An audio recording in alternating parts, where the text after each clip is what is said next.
Hey, everybody. Welcome to the Core Energy Experience. I'm your host, Kurt Bruckmann. I hold my mastery in core energy dynamics. I'm a certified global coach. I write for Brains Magazine, and I am an internationally acclaimed best-selling author. Our guest today is Hydi Dixon, a pro golfer and golf performance coach who's coined the phrase mind over the ball. Her coaching technique focuses on how only 20% of the game is physical. And in this conversation, we discover what makes up the other 80% and how to hone our skills to play the best golf of our lives. I'm joined here in the studio with our co-producer and associate director, Alex Fabio. And if you haven't yet, please like and subscribe on whatever platform you're on. We appreciate your energy and support. Without you, this podcast would not be possible. Now here's our conversation with Hydi Dixon. Hey, Hydi, how are you? Hey, Kurt, how are you? I'm doing great. Oh, we're so happy to have you on. Gosh, it's such an honor and a pleasure to see you and to have you come on and to deliver such beautiful things. We're looking forward to it. Well, I'm looking forward to it as well, and it's good to be with you and talk to you and share some good old stories, but yet talk about some really cool things that are happening in the world. Yeah, so we can let the audience know that the format today is you're going to speak about yourself a bit from whatever timeline you like to start to present and or future, and then in the process we're going to be discussing transition and performance, which is invaluable, and it's a big part of you, and that's great that you're going to give us the availability to be raw and authentic, and we're going to really enjoy it. So at that, take it away. All right. So being a golfer all my life, started at 7 years old and started at a place called Navison Country Club. And my father was my mentor, and I played golf with him, and he taught me how to play golf. And I remember I used to sit at the range and watch everybody hit range balls, and just kind of observing why the balls were going to the right and why they were going to the left. And I could see reason why. I could see that they were going past parallel, or they were doing all kinds of strange things to the swing, and they were getting madder and irritated, sweating. And I used to say to my father, I said, well, Mr. So-and-so is going way past parallel. And Dad would see it also, and he goes, Hydi, you have an eye. You have a natural eye. It's a gift that you can see things like that. And I was really wanting to be in the PGA or the LPGA. I wanted to be a tour player. Wanted to, get into the real high ranks of the golf world. When did you start thinking that part? Because you're talking about, at 7, being, so the audience understands, Navesink is a country club in Monmouth County in New Jersey. Right. Being 7 years old and being so understanding of parallel and spin of the ball and, all of it, which we're going to discuss. What age did you start thinking about the LPGA? 13. Wow. 13 years old. Our competitor back at Navesink, when I was a kid, was a woman that always won. And, but Amy Lane. Amy Lane, Yeah, God I love remember. her. Yeah. And, but, between Amy Lane and Phyllis Lyon, I had the great honor of winning against Mrs. Lyon. That was a huge thing. But Amy Lane, I couldn't win after her, but I came in second. So, but it was really the competitiveness, and this is what I really want to target, is that it's the head, the mental end of the game, of how it just basically just annihilated me. You don't have the confidence. You had somebody say you're not good enough, and all those negative words really crept into me, and it stuck with me. And I didn't have faith in myself. And so I opted for, well, instead of being a competitor, I'll be a teacher, because that is pretty much a hands down. I understand it. I love that. I love tweaking people. I can go from beginners to 2 handicap, scratch handicap or whatever, and with very high confidence of what I'm doing. So that's really a gift. And I don't say that to make myself, miss know it all or anything like that. It's just I'm confident. That's the core nature of my confidence. And It's tremendous. so when you take that and then you bring it and apply it onto the golf course, there's like a mixed read there, And so with that being said, then I played in the New Jersey State Amateur and I played in the Metropolitan, and I did well. I mean, I placed, second, third, fourth, whatever, not That's first, great. but I came off the course proudly, and Mom and Dad were happy about it, and I come from a family of golfers. My father was a scratch handicap, Mom was a 14. She putted like a fiend, and Dad blasted it right down the middle on occasion. He and Navasik was a great place to learn. We had a great driving range, we had a great golf course, and and we had a great membership. People were really kind and loving over there. And it was a great second home for me. If I may, so the trigger of understanding that golf is not just about the physical aspect.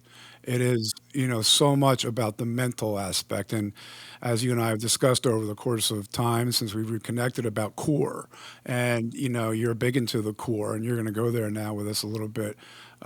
Because core is not just about the center of the body. The core is the center where we ally with everything, including the mind part. And as you know and understand, the core energy dynamics is a tremendous amount about the mental aspect of it. Mm-hmm. What do you attribute the fact that you were so understanding, other than being innately filled with the golf and the golf world, i.e. your parents and Navasink and all that you described, triggered Hydi to really go for it after you were involved in these big tournaments, the Metropolitan, New Jersey State, things of that nature, to do your shift? Now, this is the transition, and I know both of you and I really like this part too, other Right. than the performance. But what transitioned you? What was one of the triggers? Remember, we're multidimensional, so it's not one thing. So what Right. were a couple of things that moved you from the physical into the mental part of golf? Well, that's a great question, Kurt. And here's how I found it to be, is that, my swing was fine. And what happened was I was starting to second guess my swing, and I videotaped it, and I could not peg anything what was going on with my swing. But I could remember that I was having some things going on in my life, and I was starting to carry the outside world into my golf performance. Oh, those outside influencers Right? coming right in. That along with the inner critic. Right, exactly. So you put those negatives together, and hence the grip gets really tight, the backswing gets tight, your whole body gets tight. And I know from a fact that from my own personal experience that if you do a breathing technique of inhale through your nose and blow it out on your follow through, of how much your body relaxes as you're coming through the ball. But 9 times out of 10, you never do it. But you can do it, and it works, but, go back to your old self and try it again, being, oh, that's just, some kind of myth or something like that. But after a while, I start doing it more and more and understanding more. I've been having more insight about the core and how fear and, intimidation and, complacency and all the negatives come not only to your head, but that goes to your core value of your whole swing. So basically, core is not just building it up and have muscles. it's really, really the major factor of a really good golf swing. If you're all tight in your core, you're going to have a tight swing. No ifs, ands, and buts about it. If you're relaxed and just let your stomach loosen up, then you were able to make that swing and make that contact with the ball. And your whole body is relaxed. And the core is, it really basically factors in on every shot because it's connected to the head. So, there's people that say, well, I have butterflies in my stomach, I'm nervous. Well, it's not butterflies. It's not your stomach. It's your core. It's your spirit. It's your faith. It's your who your spirit is. And the more you choke it, the more you're going to be tight, and you're not going to be able to receive the natural gift that's inside you. Wow, you just hit on a bunch right here. So fabulous stuff, 100%. Stress is what I'm hearing when you say people get the butterflies. There's anxiety there too, and stress and anxiety are sort of, brothers, if you will, or sisters, however you want to call it. But, and the fact that you have pointed that out and identification is really important because in the core, as you well know, stress is in the core energy dynamics, it's really one of the things it's built is for us to deal with everyday stress. Now, we have that, all of us, all the viewers, all people do. It just comes into our lives. Those are called the outside influencers. And you brought that up, and you brought up, very interesting that you went through spirituality, because in the core energy dynamics, Hydi, we deal with 6 specifically, physical, mental, environmental, social, and spiritual, and emotional. So spiritual is a big part. All 6 have their substance, as you well know. You went to the spiritual first. Right. Can you explain that, please, for us? Well, I'm proudly say that I'm 35 years of sobriety in my body. So Congratulations. That's fabulous. Thank you. Yes. So I understand fear, doubts, and insecurities. I understand that. But here's the cool part of that. You can take care of it. And when you say you understand, let's go there. So let's give the audience a complete thought of it. Okay. So you say you understand the fear, the anxiety, the overwhelming part. So go there and then break out to how you continue forward. Be great. Well, fear cripples you. Fear will cripple you. It crippled me. It's like a little vice, and it takes you to a place where it keeps telling you you can't. You can't do that. Nobody believes in you. You're not worth that. Why would you be able to? And don't ask Heidi. That whole stuff, that whole picture right there is fear. Fear of doing things that you want to do. It holds you back. It holds you back from life. And I don't accept that. I don't like that. I don't like anybody telling me I can't do something. Doubt is another one. Use the word doubt. What does doubt represent? And then the doubt also tells you what your body language tells you what doubt is when you're slumping over and you're dragging your heels because you doubt you can do anything. Mind, body, energy connection, huh? Right. Yeah. Fear, down, insecurity. So insecurity, I walk up to the first tee, there's a foursome behind me waiting to go off and play, and I am teeing up, and all of a sudden my insecurity kicks in and says, oh God, I hope I don't whiff it. Oh God, I hope I don't hook it. Oh God, I don't want to, shank it. I don't want to dribble it. So the insecurity is right there the moment you step on that first tee.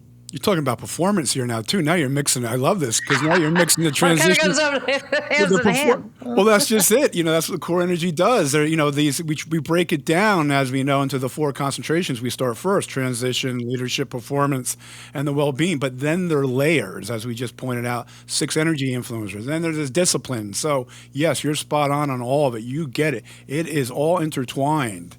And you're doing a great job unwinding it. So, excuse me popping in occasionally, but I get excited listening to you because you're really on it.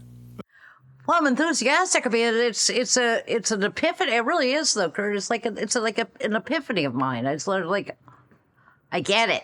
It's Yeah. the dawn hit the marble head, Right, right. and so Fear is how I help identify it is an alarm clock. And you're going to get all this. It simply here, well, is here is actually our friend in the long run because Sure. we bring it in. We don't force it away, right? We bring it and say, hey, fear, you're coming. The alarm's here. You've told me you're coming, and I can't do anything to stop it. So what do we do with that? To your point, we accept it and we bring it in. We're aware. We bring in the acceptance, and now we work with it. And then Right. we work with it quickly enough through our process that you're describing. You're going to continue doing that, which is great. And then we just kick it out. And, Right. there you have it. well, fear, like you said, the fear is a motivator also. Yes. So It's like anxiety. That's why I say anxiety Right. and fear. Yeah. Similar. right? So it's a double-edged sword. Yes. Fear is so is all the rest of them. Right. We could harbor it, to your point, as a double-edged Right. sword. We could harbor it, then we're screwed.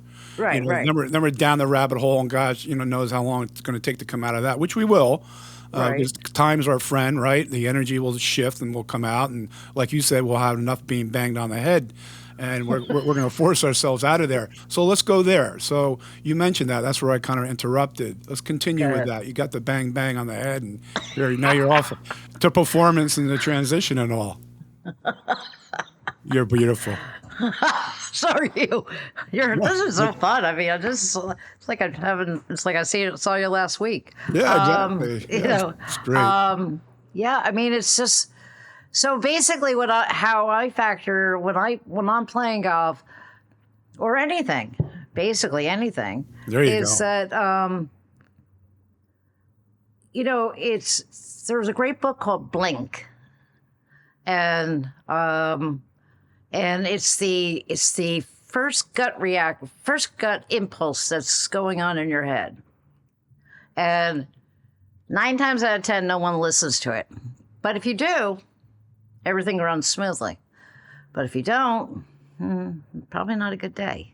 So it's a great book, and so to just kind of elaborate a little bit more about that is that. I should have shut the windows in my car knowing that it could rain. But you know what? I'd rather just, finish my dinner and then leave it alone. And then all of a sudden, rainstorm comes, and guess what? All your windows are open. But you had that moment. You had that blink, but you just ignored it. And that's kind of what Blink is about. Listen to your impulses. Listen to that first little voice in your head. But sometimes your little voice in your head can mess you up, and so that's the other part. So, especially on the golf course, I mean, you have way too many opportunities out on the golf course, reading the greens. How do you read the greens? Da da da da da da. So, that's trusting in yourself. So. Yeah, trusting the process, which is part Right. of what we talk about too. Let's go here for a little bit because golf is such a segue to our world with those who don't play golf, those who are not athletes. It's still part of it because in the game of golf, and you're going to go more with this, Hydi, each shot is different from the next. The setups are similar, but the looks are different. And it's much like life itself, as you were alluding to just now. Every moment in our life is different. It's going to change. So being a golfer, good gracious, how do you perform, to your desired ability when things can be so different? Each shot can be so different from the next. Right. What do you do? Much like life. Right, exactly. And that's what, my thing is that, for these kids that are coming up into the golf world, they're getting lessons up the kazoo, but they're not mentally strong. They haven't had a mental lesson. This is where you come in. That's where I come in. And because I've been through the trenches, I tried to cut for the LPG. I didn't make it. So your reaction is, well, boo-hoo on me. And then you go through that whole negative process, and then you step it back up on the range, and you're hitting the same balls, and you're doing your same swing, and you're wondering why you're not winning. Well, you're not winning because your brain thought, your mind thought isn't strong. You got to trust the process. You got to trust yourself. You can't. And my dad was a big advocate for that. Never, ever watch someone else's swing. Don't try to. If you're standing, if Kurt and I and Amelia and those guys, we're all standing together, we all have different swings. Just because his ball went further doesn't mean that his swing was correct. So why would Brink or you do the same swing just because Amelia went that far out? So copycatting, don't look at, just concentrate on just the moment. Like everyday life, right? Don't compare. Exactly. Don't compare ourselves to anything or anybody, because that's judgment, right? And we do away with judgment. That's part of the core energy dynamics. Right. Easier said than done. Well, 100%. This is why we're out here, speaking it to the world to the best of our ability, and have people like you who are so experienced in so many different aspects of what we're talking about, Hydi.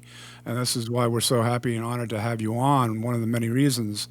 Again, much like life, golf has its ups and its downs. It has its peaks and its valleys.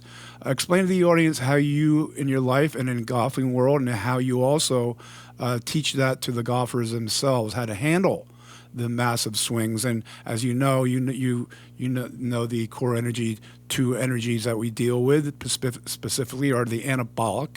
That's the uplifting, the building, the constructive, the filling, the dopamine fill. The opposite, as you all know, is that cortisol dump, the catabolic, the deconstructive, the low-lying energy where we're just sort of stuck and there's no building. So, those two types of energy, we swing all day long. All people, in whatever we're doing, have those, going through our life, not just in sports, but in everything. So you can relay that. That was a mouthful I just gave you there, but I know you can handle it. Golf is an addiction. You keep coming back for more because you had this beautiful shot and you're chasing. It's like a drink. You're chasing that dream. You just keep chasing it, going, I had it. Why can't I get it back? But are we adjusting to that chase, to your point, right? Right. Because it's different. It is. Every shot is different. And then that's what the high school, college, and people, all parts of the world need to understand that you can win, you can get better results if you understand what just happened. Feel that core just told you. You have to be aware. You have to be aware of what is going on in your surroundings. Definitely. And don't be so consumed with, I know I have a cell phone meeting at 2:00 and I'm not off the course. It's 1:00 and it's 1:00 and I gotta get there.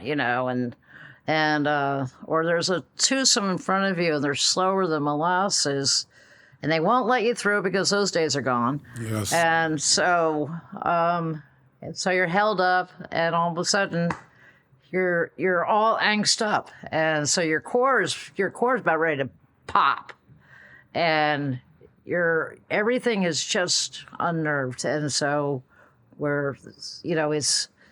I think I'm off your question here, but no. You're still delivering what we need. Absolutely. Right. It was sort of like you're describing the balance of the swings emotionally.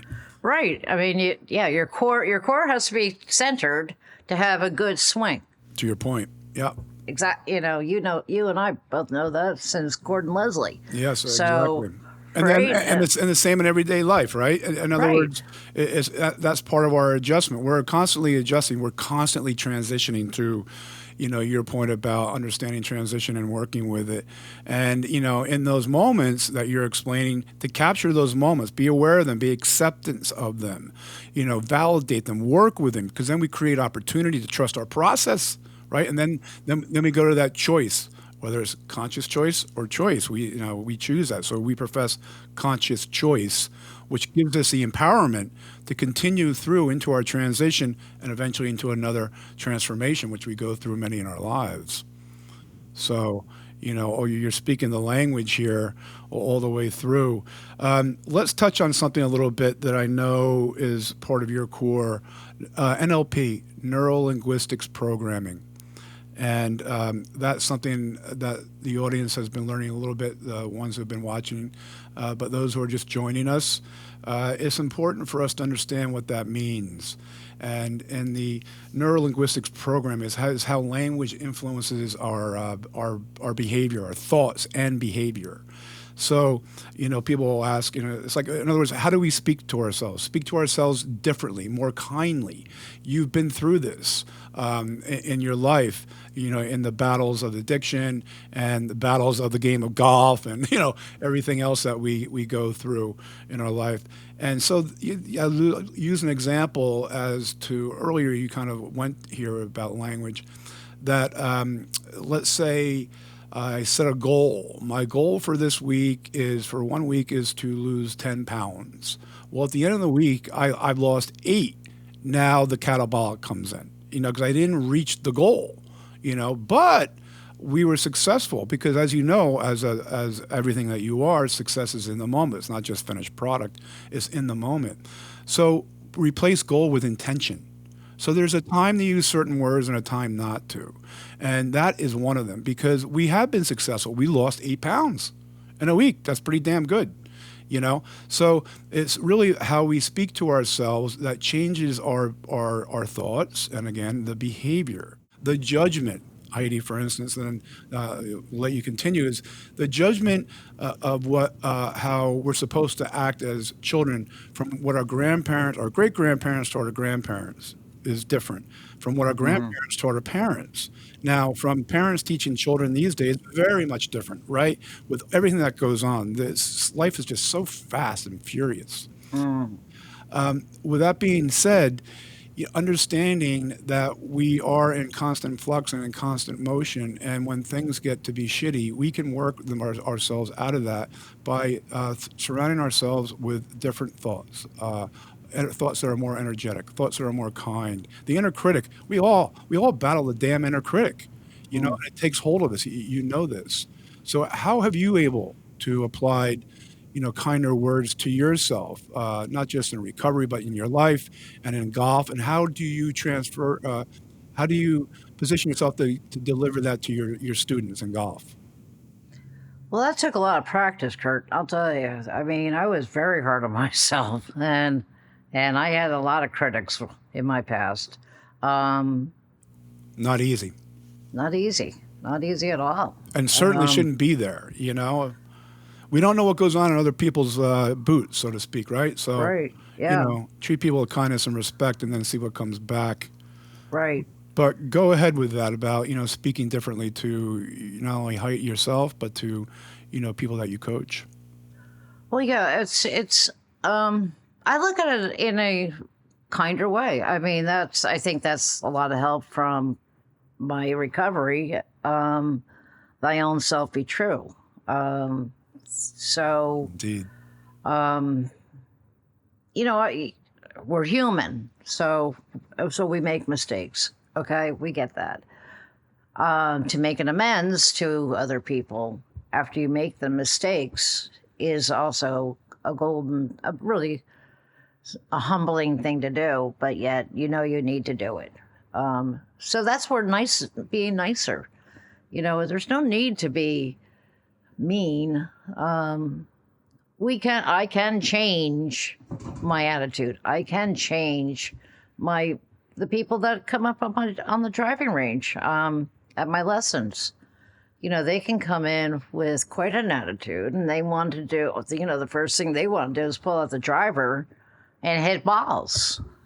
Right, it's the other way around. Pull out that chipping wedge or the 9-iron or something. Work your way up. Yeah, like, dude, no, that thing going right back in there. You're not touching a driver with me. You have to show me that you can hit a golf ball before that thing comes out.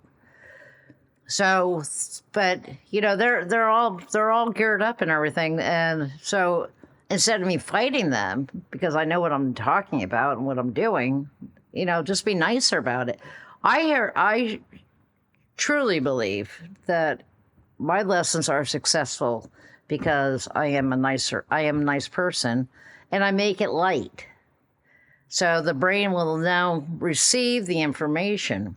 I'm not a mechanical golf pro. I'm not the typical 7-iron golf pro just hanging out with it, leaning on the 7-iron like Gordon Leslie used to do. On his Titleist golf club. I'm still stuck in those 7-irons for crying out loud. I know, right? It's great. Yeah. It's like the greatest tool in the world. My gosh.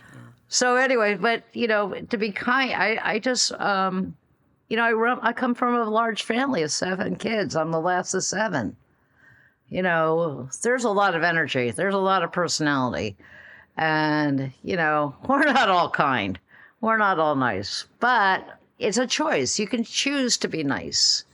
You don't have to go with the flow. You don't have to be an idiot. You can be nice. And, it's a beautiful 4-letter word.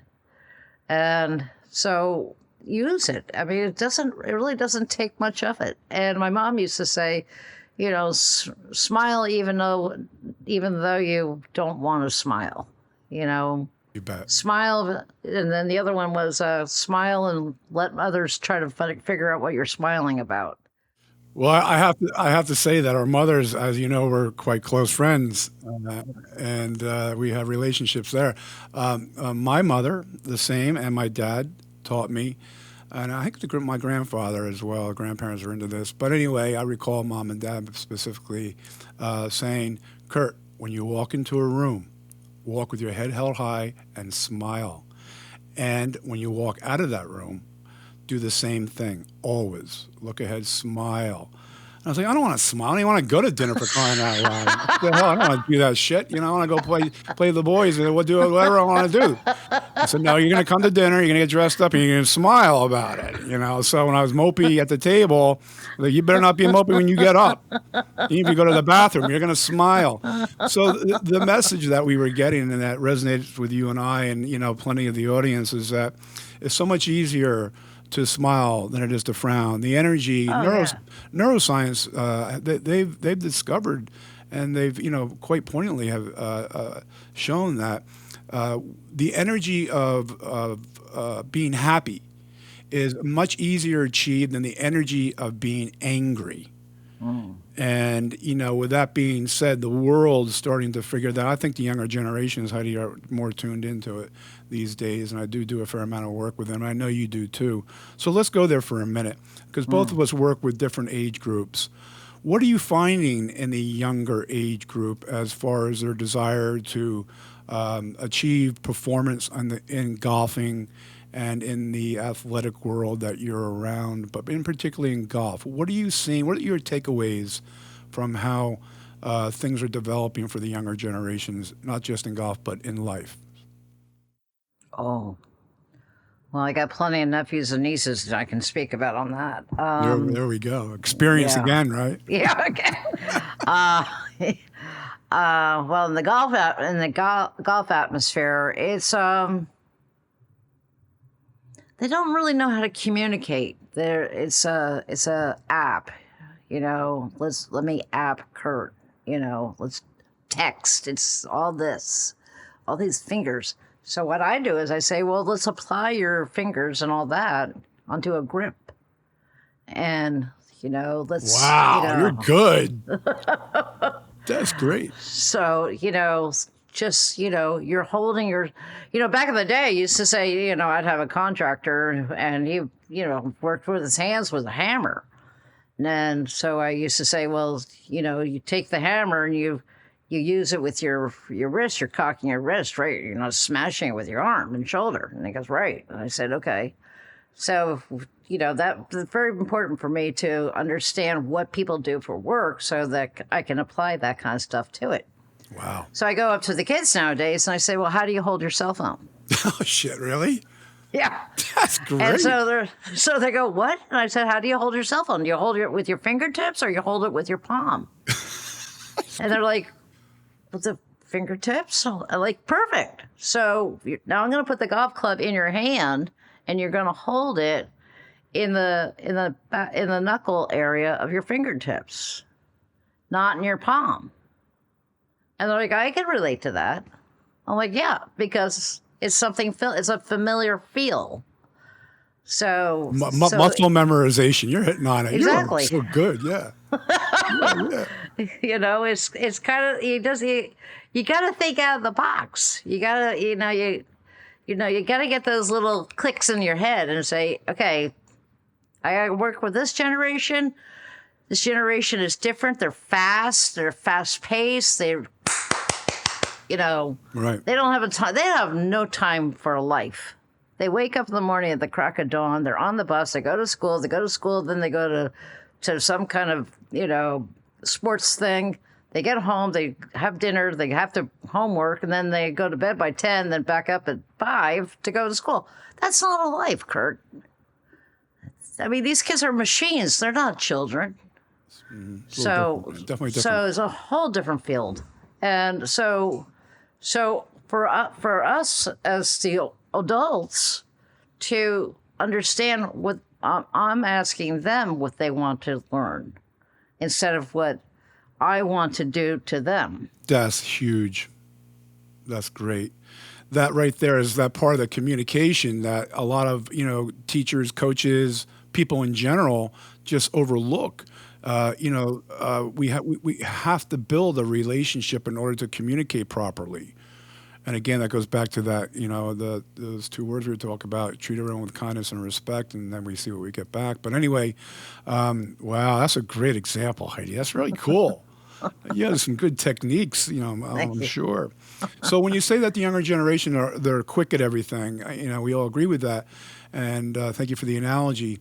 What do you see as far as their retention of what you're teaching them, and how quickly are they transitioning that from the practice range into the game of golf itself? I think it's longer. Really, I wouldn't have guessed longer. That. And yeah. Why is that? That's interesting. I think they're busy.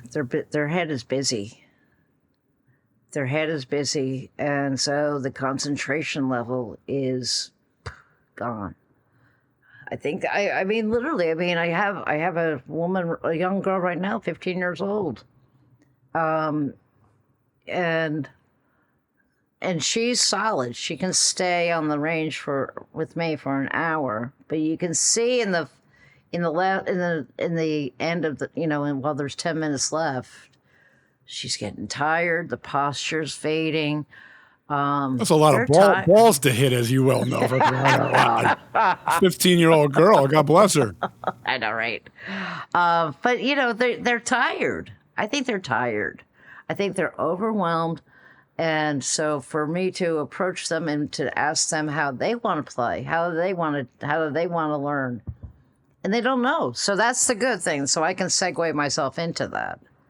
So, but I think that, they're willing to learn, but I keep pounding it in saying, it's the swing is the swing is central, but the head, you got to get the head into it. And if you want to be a good player, you got to understand how to read greens and understand the whole method of the game of golf. And you got to be trusty. You have to, trust your swing. And then, there's also the biggest thing that I find is that, if you're not, what's my thinking I'm trying to be? If I can't trust you on the golf course, then I can't trust you in life. Ooh, spoken like a true golfer and everything else on that one. Oh, that's So great. if you cheat in golf, you're going to cheat in life, Yeah, you betcha. Oh, I got you. right? A lot of them out there, Yeah, unfortunately. there is. There is. But you're right that do you score yourself on every shot? Do you miss score, etc. That is No gimmies. no, and No just like gimmies in life. my world.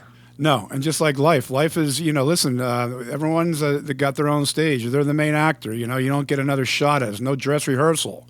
Right. So you can't take back things that you've delivered out there. So Right. be Right. honest and see when we're dishonest, we're not true to our core, to what you and I understand, and plenty of that, right? You got to have Right. that Exactly. honesty in there. Yeah. Yeah. Back. It comes right back to the core value of life. You know, you could be. You can cheat. Go ahead, but can you live with yourself? Do you want to look at yourself in the mirror and say, I know I had a 7, but I put down a 5? I just want to go there real quick because there's, sort of three types of people I'd like to put out there for us. That we have those who serve, which is what you and I do, and plenty of us in the world. Then we have a lot of takers. And then I don't know if it's the worst of them or not, but takers are bad too. Are the users? So the users go back and forth. They're using the ones who serve, who are willing to be empathetic and give whatever they can out to the world to help others help themselves. You have the takers that don't give a shit. They're just going to do what they want, take, and they can sleep at night. Then you have the users who go back and forth and gobble up everything possible, deception to get what they want. They'll do anything to get what they want.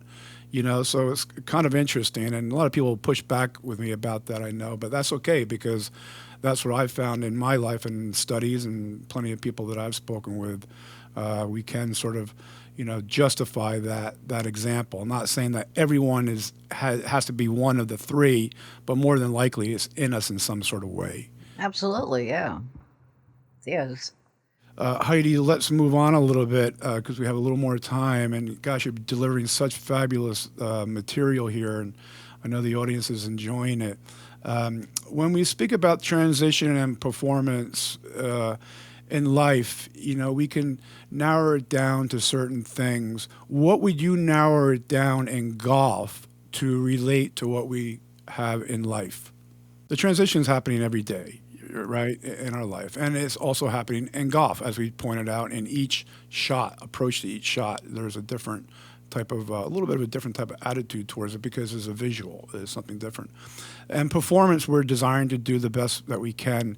And in the core energy, we profess that to do 100% of 100%, and that's good enough. Or 100% is good enough, meaning it can be 100% of 100%, or it can be 100% of 70%, or 100% of 10%. Right? You get where I'm going with this.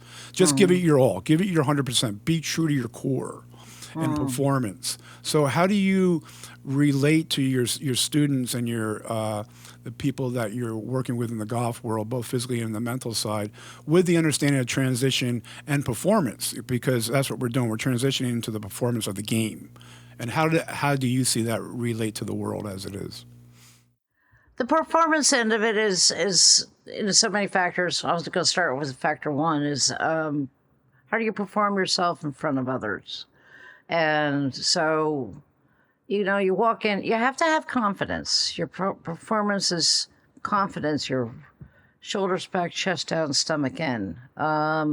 It's, and when I'm working with people, I do the performance in one factor. I show my swing and show my ball hit and things like that. To not make yourself look like you know it all. To not make yourself look like you're gloating and being pompous and being an idiot.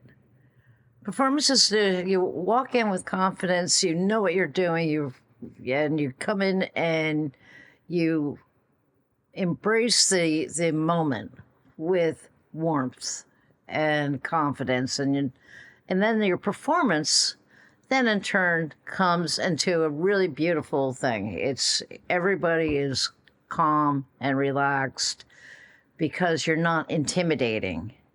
You're not coming off as being some kind of macho girl. And so my performance is also to speak the way I speak, to talk a regular language. I say naughty words, and they're fine with that. And sometimes I don't say naughty words, and it's how you carry yourself, Kurt, and that's a really big thing for me, is how you want to come in with respect. You want to have a performance that people respect you when you have your lesson, or when I'm out there on the golf course and performing with the mental end of this. So if I look confident, my student's going to look confident. And life is too short. This is a game. It's just a game. What, life or golf or both? Both. Yes, Both. it is. Yes. It is it's a weird game. Yes. But it's a game. A lot of twists and turns. Right, exactly. That's the It's kind of like experience. strip poker. Yeah, there we go. You got everyone going on that one. It is. You're going to end up showing us everything, or are you going to keep hiding from it? Oh, you're too much. So beautiful. That's a great understanding of performance that you have there. And yes, we agree. Performance is what we desire. Again, one of the stronger part of the 4 concentrations, and you framed that quite well for us. So let's move into the transition. How do you? So you described some transition in the performance because they are similar, right? That's why the 4 concentrations go align so well. But so transition. How do you coach that? How do you view it? In the golf world and in the world as it is today. Transition, in my opinion, is up to the individual. They have to learn how to transition. Oh, I love it. How's that? Let's go there. I've already done the transition. Now you guys have to figure out how to do it. It's not that easy, but it's very simple. And you're transitioning to it's like going from a different bank. You don't like that bank, so you're going to transition. You're going to take your money and you go over to another bank. Transitioning is transferring your whole being as a better person, and that's major. That's a major thing to do. But you transition that into what for me is the golf industry, is transitioning from, which I love, is watching somebody progressing to being a better player. I worked with someone that won the club championship just not long ago, but I had him as a 10 handicap. I got him down to a 2 handicap, and he transitioned by the practice. You've got to practice this game. And you can't just wake up in the morning and say, I want to have a golf lesson and not work at it. I mean, thank you. I appreciate it. It's free money for me. But you got to do the work. You have to transition yourself into dedicating yourself to this.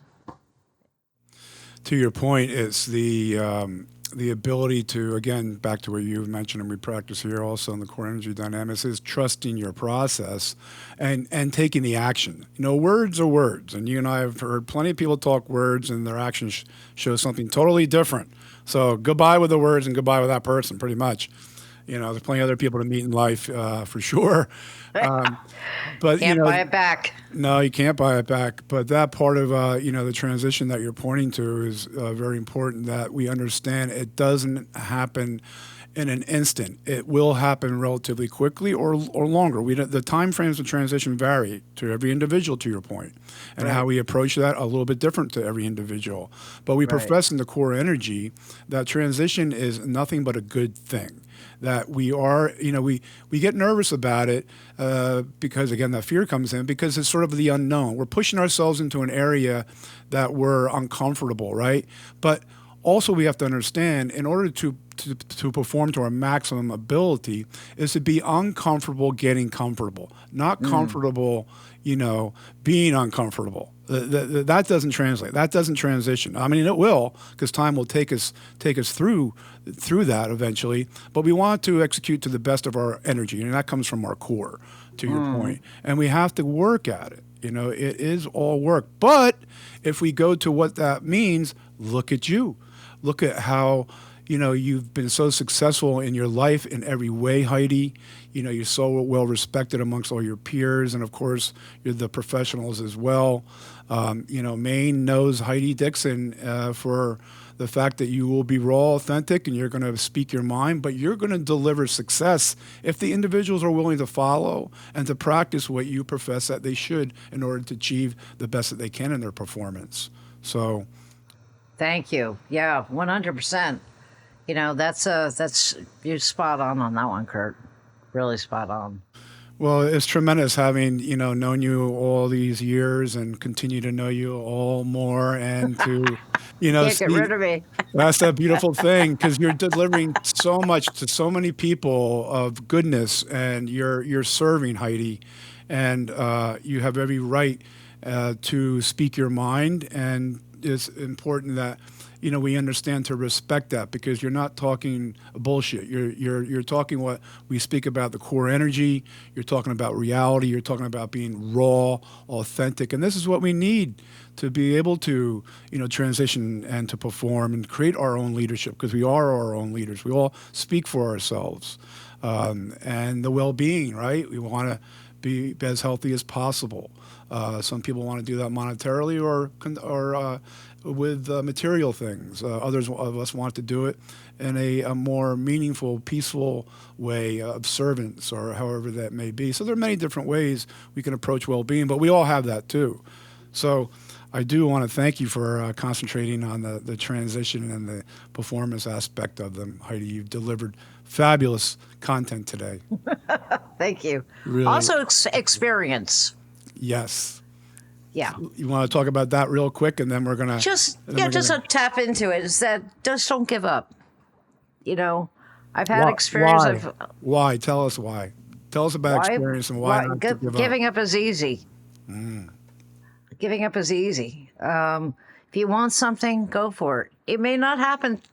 It may not happen right away. It may not. But don't give up. I mean, I literally, going back to yesteryear when we were talking earlier about over at Navesink and 7 years old and all that. Never in my wildest dreams would I have what I have right now. Nothing was handed to me. I worked for it. And even though I came from a family that was very loving and supportive, that was all great and fine. But the bottom line is that the experience I've had the experience. Like I said earlier, I went for things. I got, went in for the LPGA, and I went for the Women's Open. You took risk. Calculated risk. Yeah. And, kind of pegging whomever's listening that want to do something in their golf career. Don't give up.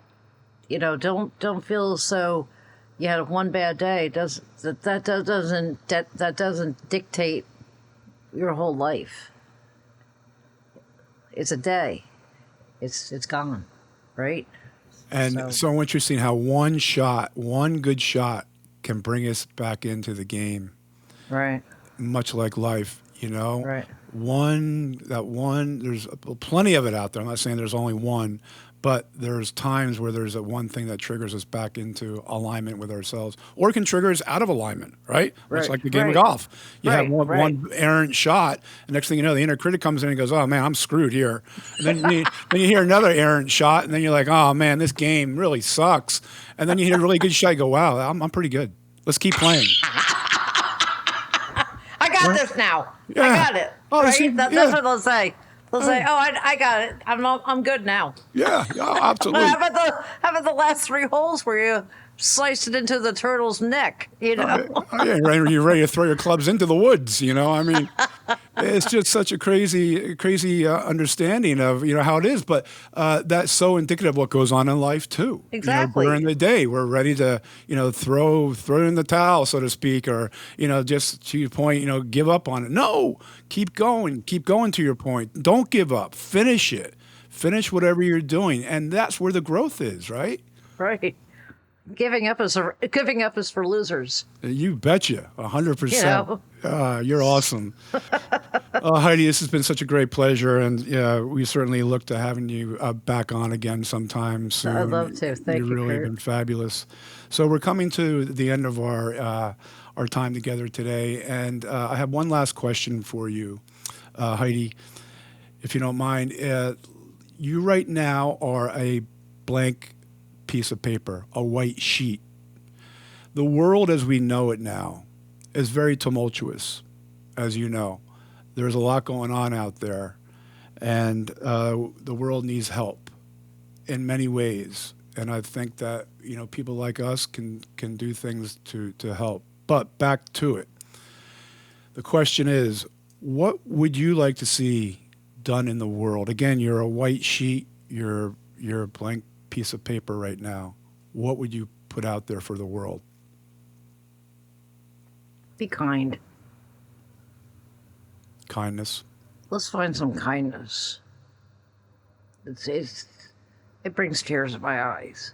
Yeah, that's great. And I want you to go there for a little bit, Heidi. Go more with that kindness. How and in what way? People just need to be kind and respectful.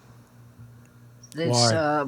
It's just the way I was raised, I was raised to be kind and respectful and to have some,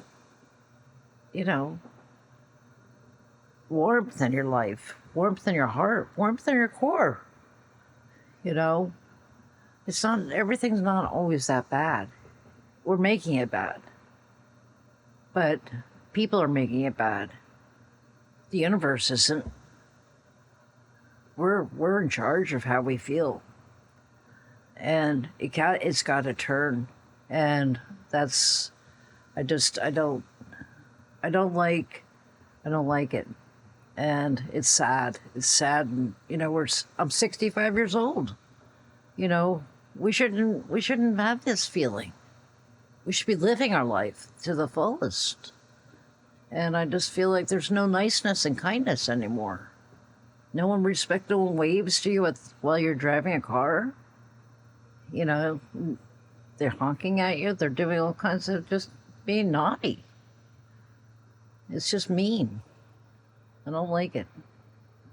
Sorry. And the kindness can make a lot of that go away, if not all of it. In a shake of a wand.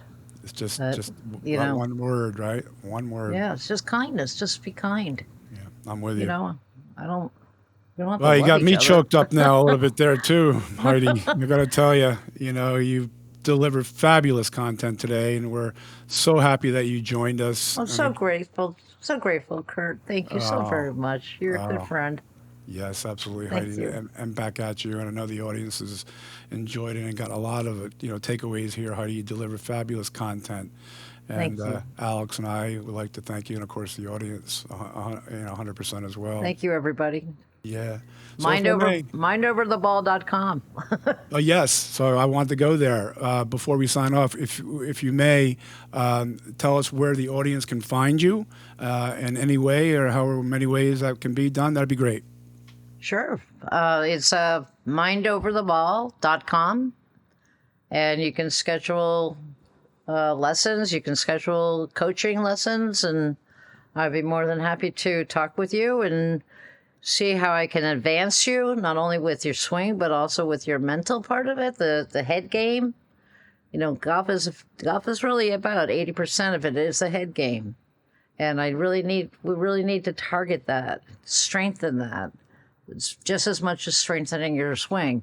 We got to strengthen the head, strengthen your projection, your understanding of where you're going, don't have these false, projections saying, well, I wish I was hitting 250 yards and you just started. Not going to happen. So let's just reel it back in. And I'd be happy to talk to young kids and high schools and colleges and corporations to talk to them, and they're going out on these great events and paying a lot of money, and I would love to talk with them before they go out and over to Pebble Beach or wherever the case may be, Scotland, and have themselves a better time without listening too much in what's going on in their heads. So mindovertheball.com, and help me, and I'll be more than happy to help you out. That's awesome. You're a beautiful person in every way, Hydi. Thank you, Kurt. So are you. I do want to collectively, you and I, and of course Alex is here as well, and the audience who might know golf as well as we do, we have a local hero. His from Little Silver, New Jersey. Yes, Yes, he went to CBA and then on to Rutgers, and he won most recently the Open. The Scottish Open. His name is Chris Gotterup. So, Chris, as fans of you and as fans of the game of golf and as fans of life, we wish you all the best, and we're following you. And Heidi's up there in Maine, and I'm over here in Long Branch, New Jersey. So you got them from all over the place. Hey, Chris, you play golf with my nephew, Charlie Dixon. Oh, there we go. There we go. So we Rumson Country Club. That's it. He knows Rumson Country Club. He's been speaking about that on the networks.